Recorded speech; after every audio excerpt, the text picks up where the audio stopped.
Hello, this is my Semen Retention Day 17 check-in here. I told you Semen Retention is easy. Like, if you care, you care. If you don't care, you don't care. It's up to you. You want to edge or not. But in general, it's not difficult to stop it. You just need the proper framework. And the proper framework to stop edging is that you have other stuff to do in the meantime. And for the longest part, I never had anything to do. But now finally, I found something. I can always work on my other YouTube channel idea, not this one, another one. And therefore, now, whenever I have too much free time, I can do that. But on top on that, I wanted to lose a little bit of weight. I mean, I'm quite trained and everything, but I have a bit too much extra weight. And so I ordered myself a home trainer, you know, those bicycles for at home. And I realized how great they are because they are very good for getting rid of excess energy, like frustration or anger in my case, because this is what I currently experienced a lot, being frustrated, feeling hurt, sad, and angry. Because normally I use edging. I mean, in the past, of course, corn, but this is long ago. But in recent times, it was always edging to suppress these feelings or to regulate myself, so to speak, to give myself some dopamine to feel better again. And it would work in the short time, you know. Sometimes I would do that and then I go out and meet people and I'm vibing higher because I regulated myself. But I think this time I really want to get over it once and for all. So I will not be stuck in these loops of edging relapse, so to speak. So this time I am more accountable because I have this channel. Like, not many people are listening, but still, it already gives me a certain push of accountability. Plus, I'm talking about it with my girlfriend always, and she also checks in with my videos. And I don't want to look like a fool who talks about retention and then all the time does the edging and relapses. So this time, I'm planning to go on my longest streak because I had my very first streak long ago that lasted for 4 weeks. Then I had one for 90 days. And both of them I stopped because of flatline. But I will not do that anymore. Like, this time, I will transcend no matter what. If I get any flatline, I mean, even now, sometimes I don't feel great. Sometimes because the sadness or anger comes up, I don't feel great, but I would just give it a time if this happens of a week or whatever. I mean, it should fade away, you know, it should pass. Also, I can do Kundalini yoga theoretically. But honestly, this home bicycle really helps because it shifted me from a negative state. So let me try to say a little bit of this week what happened. You know, now it's like Wednesday.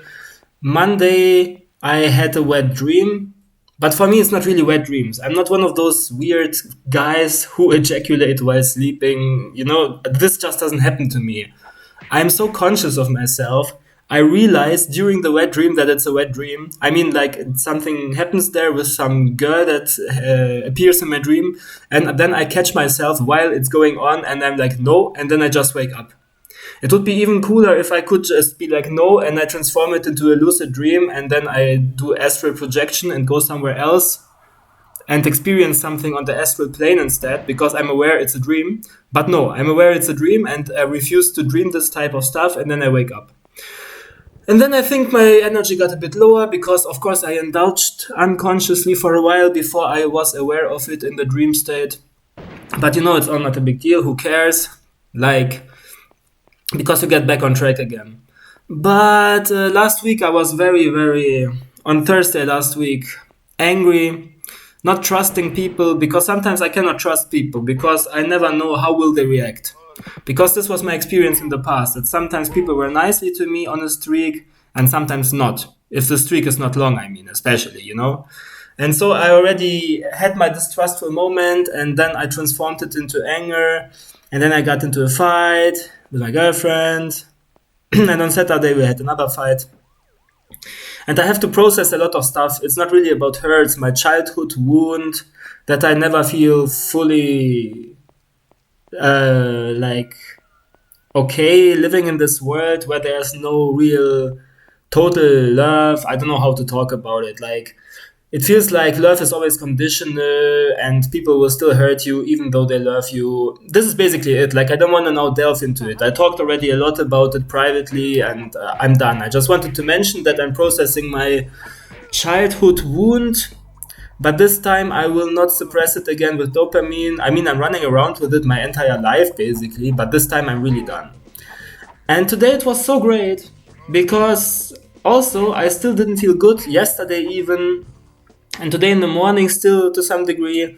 But I realized after I used the home bicycle on a high resistance level that is hard, and I did it for 42 minutes. This is a practice I did already when I was a teenager, and now I picked it up again.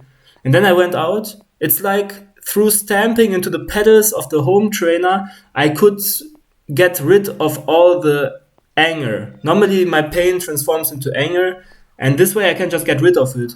In the past, I already bought myself a boxing sack, but I think it was not the best idea. Like, I don't really use it, and the idea was I can punch it to get rid of my anger, but I don't really do it.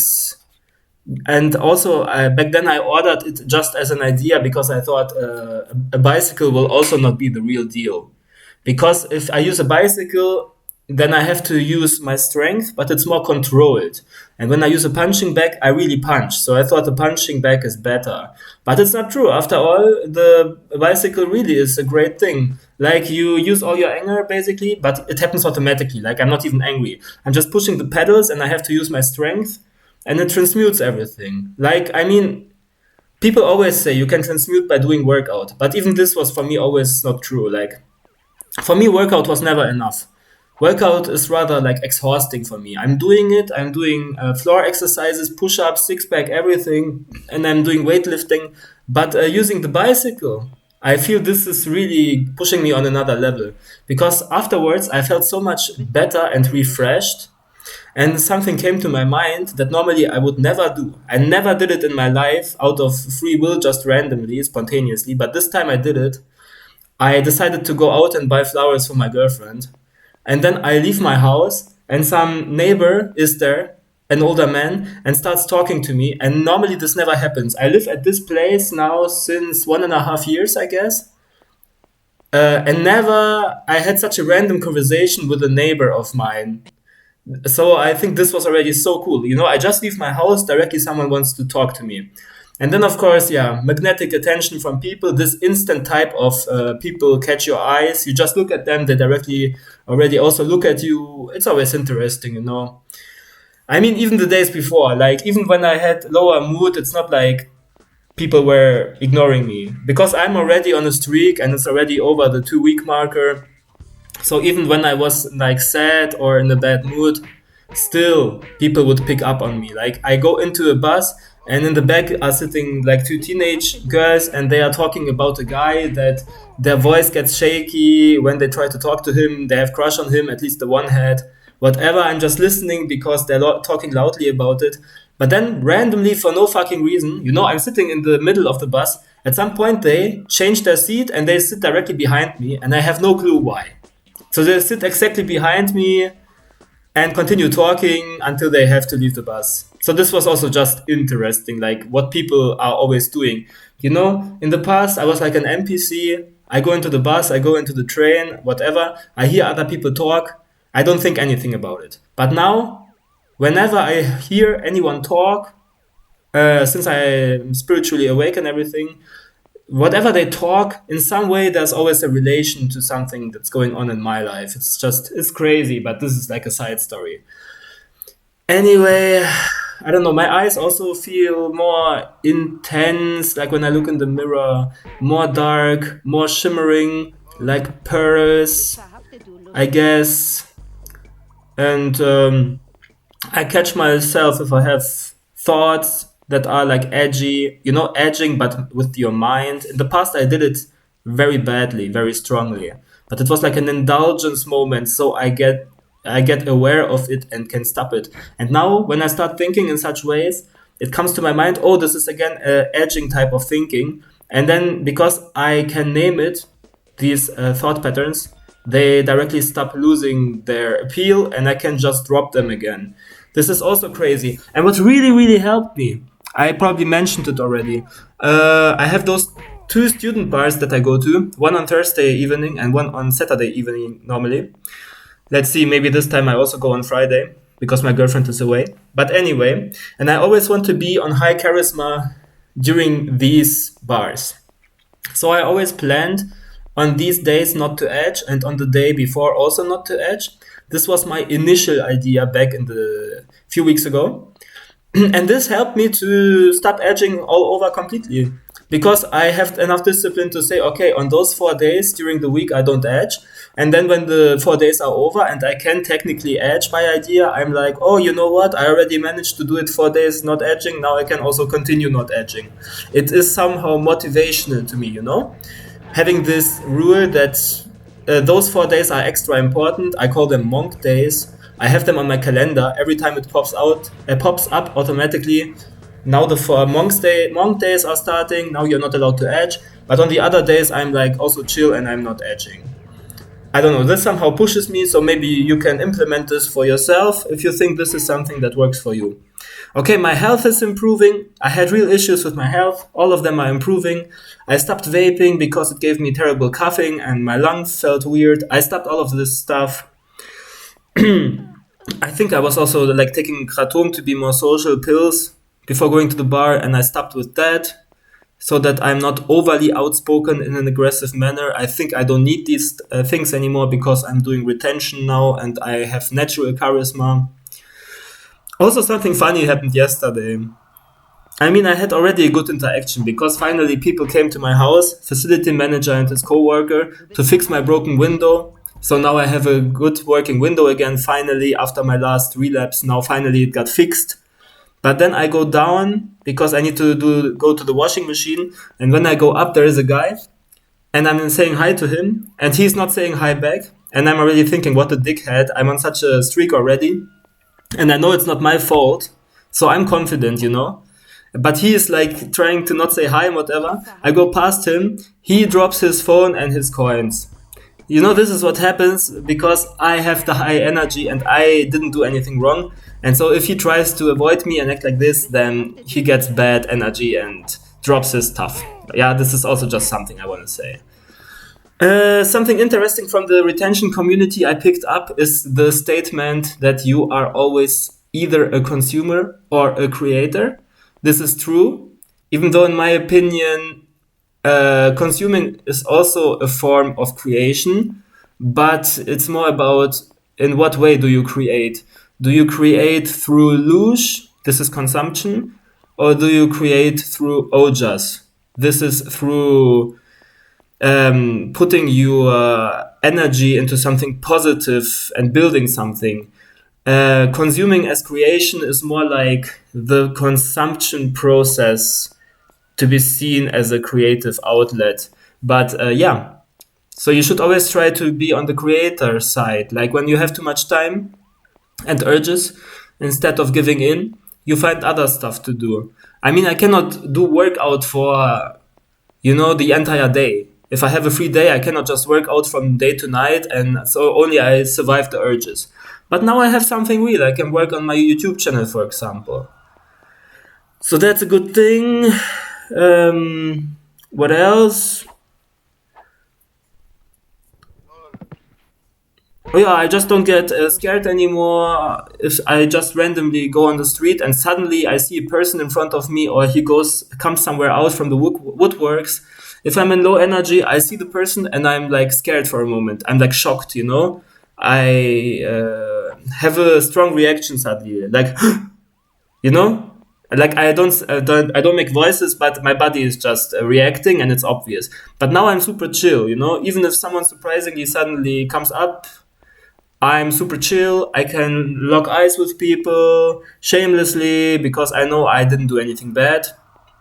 This is where the confidence comes from. It's because you know that you didn't do anything bad. You did not mess up in any way. Even when you're at home and no one is watching, you don't do any crap. But today I had this urge to relapse because sometimes it's getting uneasy, like I get into fights with my girlfriend or something because I'm still processing the sadness and anger. And so I had this rational type of urge where the brain is telling you, okay, you can fix it by edging once. Yeah, like I said, maybe it would have worked in the short term, but it would just not fix my overall issue. So I'm now learning to finally transmute it. And I think it's already getting better. And now I can just go out of the house. I don't give a crap about anything, you know. Normally, I don't go out of the house until I wash my hair. But I don't want to do it because later I want to do workout and then I need to wash my hair again. But now I don't care because I know my energy speaks for myself. Like I can look like shit technically by idea. Like my hair is completely all over the place. I was doing the bicycle for 42 minutes. My hair is, you know, sweaty. I don't care. I let it dry a bit. I go out. I have nice conversations with people, and no one looks bad at me like I'm some dog, unwashed dog or whatever. So I can do whatever I want because I'm in high energy. Is what I'm trying to tell you. Yeah, well, I don't know. I guess this is. One more important thing. Like this thing with trading, this is so real. Like my stocks go so up. My portfolio is just going up. You know, when I was not on retention for real, like I was still edging a lot, all my fucking stocks were red. All of them. And the moment now I started and I'm on it for a few, like, whatever, weeks, days, it's getting up and like significantly. It's just crazy how this always happens. Like, this is not the first time that I noticed such a thing. And even my technology improved. This is even crazier. Last time when I relapsed to corn, my computer got hacked, like I said, and I got a pop up all the time. Such one window pops up 4 times every time when I turn on my laptop and so on. It didn't happen anymore. It just stopped by itself. I was listening to some other retainer. He was also saying that your technology again gets better when you start to be on a streak. And then I experienced it myself. This is so crazy. Oh yeah, one more thing. Suddenly, when you're on such a streak, girls that you know will randomly find you on social media and add you. This is also something I noticed. Just a side info. By the way, I only got the wet dream because I was taking the pills in the attempt to have more vivid dreams. I was taking the 3 pills of wormwood and 2 pills of mugwort. So this is the reason that it even happened. So I think I will just stop using them. I don't need. They make me too tensed up anyway at night.